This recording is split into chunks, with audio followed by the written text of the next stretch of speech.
अरे पूछो मत। इसलिए कह रहे हैं कि अगर कहेंगे तो विश्वास नहीं होगा, तो इसलिए हम कहा पूछो मत।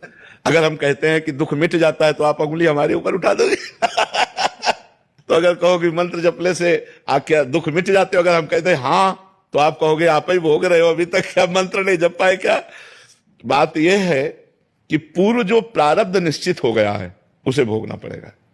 जिसे प्रारब्ध कहते हैं उसे भोगना पड़ता है। जो नया कर्म है और जो पुराने संचित कर्म है, ये दोनों नष्ट हो जाते हैं भजन से। प्रारब्ध नष्ट नहीं होता, प्रारब्ध भोगना पड़ता है। रामकृष्ण परमहंस जी के गले में कैंसर था, बड़े बड़े संतों के शरीर में पीड़ाएं देखी गई। अगर भजन से सब पीड़ा नष्ट हो जाती तो भजन करने वाले को किसी को पीड़ा ही ना मिलती।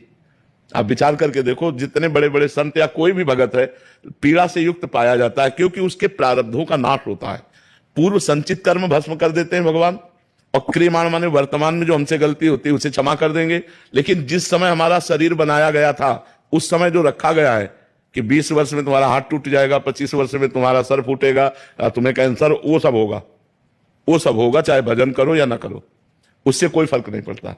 तो ये बात हिम्मत करके, हाँ ये जरूर है कि भगवान थोड़ा सहने की सामर्थ्य दे देते हैं, सहने की सामर्थ्य देते हैं कि उसी को हम रो के काटें या उसी को हंस के काटें। तो जब हम भजन में चित्त जोड़ते हैं तो थोड़ा आनंद में जीवन होता है, लेकिन भोगना पड़ता है। अवश्य में वो भोक्तव्यम कृतम कर्म शुभाशुभम, भोगना पड़ता है। इसीलिए सबको भोगना पड़ता है। इसीलिए कहा जाता है डरो पाप कर्म मत करो, क्योंकि कर्म बन गया तो भोगना पड़ेगा।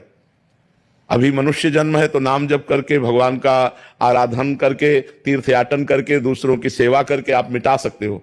और मनुष्य जन्म छूट गया फिर नहीं मिटा पाओगे, फिर तो भोगना ही भोगना है। इसलिए खूब नाम जप करो और जो कष्ट आवे उसे भोग लो, भगवान का प्रसाद मान करके निकल चलो। बहुत भयावह संसार है, बहुत कष्टमय संसार है। पता नहीं लोग कैसे जीते हैं।